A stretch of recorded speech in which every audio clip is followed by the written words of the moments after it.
Assalamualaikum warahmatullahi wabarakatuh.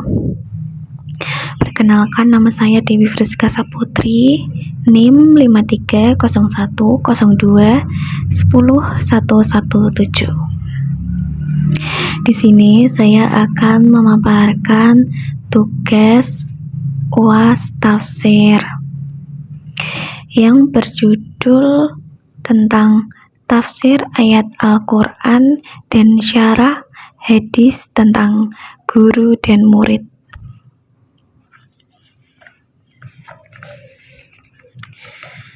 Manusia itu diciptakan oleh Tuhan paling sempurna dari ciptaan Tuhan.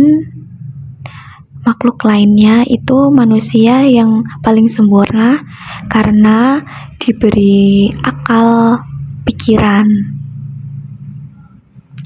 Manusia menjadikan berbeda dengan makhluk lain karena manusia itu juga membutuhkan bimbingan dan pendidikan. Arti dari kata mendidik itu suatu proses mengandung serangkaian perbuatan antara guru dan murid. Dari itulah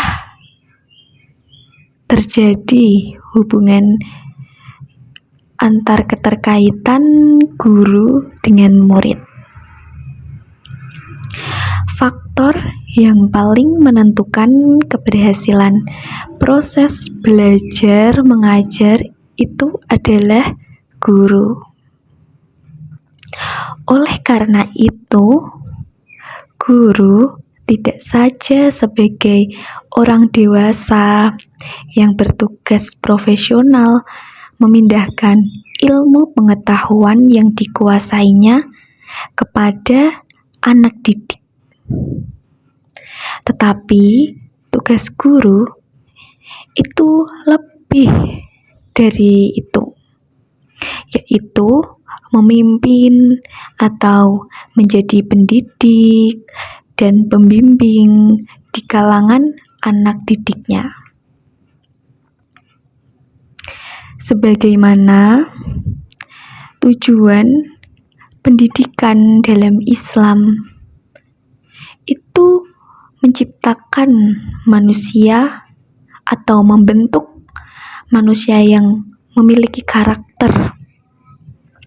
Karakter tersebut seperti agar menjadikan berakhlak mulia. Artinya berakhlak mulia tersebut itu agar bisa membentuk jiwa anak didik menjadi bermoral, berjiwa bersih, dan berkemauan keras. Dan di sini saya akan memberikan salah satu contoh dari surat Al-Kahfi ayat 65 sampai 70 yang menceritakan bagaimana proses pencarian ilmu Nabi Musa yang berguru kepada Nabi Khidir. Ketika Nabi Khidir dan Nabi Musa itu atas izin Allah dipertemukan, Nabi Musa bertanya kepada Nabi Khidir, apakah boleh Nabi Musa mengikuti Nabi Khidir agar dapat mengajarkan ilmu yang benar yang telah diajarkan? Kemudian Nabi Khidir pun menjawab, sungguh engkau tidak akan sanggup. Sabar kepadaku. Dan bagaimana engkau akan dapat bersabar atas sesuatu sedangkan engkau belum cukup tentang hal itu? Nabi Musa menjawab bahwa dia akan sabar dan tidak akan menentang dalam urusan apapun. Dan Nabi Khidir pun menjawab, jika Nabi Musa mengikutinya, maka jangan pernah bertanya kepada Nabi Khidir tentang sesuatu hal apapun, kecuali Nabi Khidir itu memberitahu atau menerangkan sendiri kepada Nabi Musa. Kisah Nabi Khidir dan Nabi Musa pun mulai. Keduanya melakukan perjalanan dengan menaiki perahu. Namun, di tengah perjalanan, Nabi Khidir melubangi perahu tersebut. Melihat hal itu, Nabi Musa pun bertanya kepada Nabi Khidir tentang alasan mengapa Nabi Khidir melubangi perahu tersebut yang mereka naiki. Kemudian Nabi Khidir pun mengingatkannya kepada Nabi Musa tidak akan tahan jika bersama Nabi Khidir. Nabi Musa pun meminta maaf bahwa dia tidak akan bertanya. Kemudian cerita Nabi Khidir selanjutnya saat bertemu dengan seorang anak muda, lalu Nabi Khidir membunuh anak tersebut. Nabi Musa pun bertanya, mengapa Nabi Khidir membunuh anak yang tidak bersalah tersebut? Nabi Khidir pun mengingatkannya agar tidak bertanya dan mengingatkan bahwa Nabi Musa tidak akan mampu bersabar ketika bersamanya. Kemudian mereka pun melanjutkan perjalanan ke sebuah kota.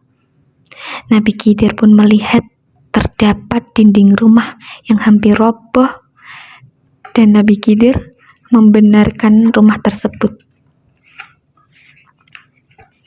Kemudian Nabi Musa pun bertanya kepada Nabi Khidir, mengapa Nabi Khidir memperbaiki rumah yang hampir roboh tersebut?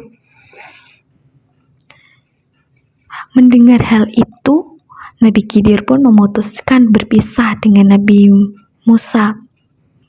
Nabi Khidir menjelaskan ketika perjalanan memakai perahu dan melubangi perahu tersebut karena perahu itu dapat dirampas oleh raja, sehingga hal itu dapat menyelamatkan perahu.